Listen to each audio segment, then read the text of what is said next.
விருதுநகர் மாவட்டம் கிருஷ்ணன் கோவிலில் கல்வி பணியில் கடந்த 34 ஆண்டுகளாக சிறப்பாக சேவையாற்றி வரும் PPMM கல்வி நிறுவனங்கள், கலை மற்றும் அறிவியல் கல்லூரி, பொறியியல் கல்லூரி, நர்சிங் கல்லூரி, கல்வியியல் கல்லூரி உள்ளிட்ட பல்வேறு கல்வி நிறுவனங்கள் ஒரே வளாகத்தில். இந்தியாவில் ஜென்சி என்ற வார்த்தைக்கு பெரிய மரியாதை இல்லை என பி த லீடர்ஸ் அமைப்பின் நிறுவனர் அண்ணாமலை தெரிவித்தார். கோவையில் நடைபெற்ற நூல் வெளியீட்டு விழாவில் கலந்து கொண்டு பேசிய அவர், ஜென்சி தலைமுறைகள் இளைஞர்கள் வாழ்க்கையில் ஒரு உயர்ந்த நோக்கத்தை தேடிக் கொண்டிருக்கிறார்கள் என்று தெரிவித்தார்.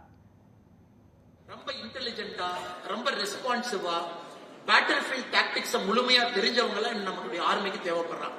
அதனால எத்தனையோ யங்ஸ்டர்ஸ் இங்க இருக்கீங்க. இது ஒரு அற்புதமான கெரியரா நீங்க கன்சிடர் பண்ணணும். ஒரு ஆர்மியில நீங்க ஒரு ஆபீசரா, ஒரு சோல்ஜரா நீங்க போறது ஒரு மிகப்பெரிய ஒரு கெரியர் ஆப்பர்ச்சுனிட்டி உங்களுக்கு இருக்கும்.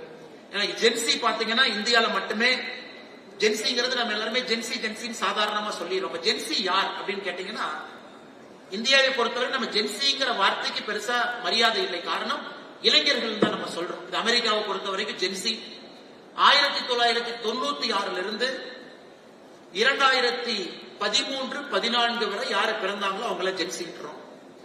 2013-14 இருந்து 2025 வரைக்கும் யாரு பிறந்தாங்களோ அவங்கள ஜென் ஆல்பா.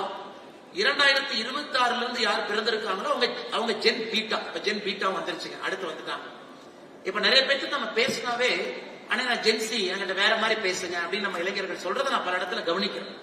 இன்னைக்கு குறிப்பா ஜென்சி டு சோல்ஜர்னு சொல்றாங்க. ஜென்சி உங்களுக்கு ஒரு பெரிய பர்பஸ் வேணும். இன்னைக்கு லைஃப்ல உங்களுக்கு ஒரு பெரிய பர்பஸ் நீங்க தேடிட்டு இருக்கீங்க, நமக்கு நல்லா தெரியும். ஒரு மனிதனாக, ஒரு ஆளுமையாக ஒரு மாற்றத்தை கொடுக்க வேண்டும் என்று ஜென்சி விரும்புறீங்க. ஒரு பர்பஸ் உங்களுக்கு வேணும்னா uniform gives you the highest purpose. அதை விட ஒரு ஹையஸ்ட் பர்பஸ் எதுவுமே உங்களுக்கு இல்ல. காரணம், உங்க ஈகோவை தாண்டி இன்னொரு விஷயத்துக்காக நீங்க களத்தில் நிற்கிறீங்க.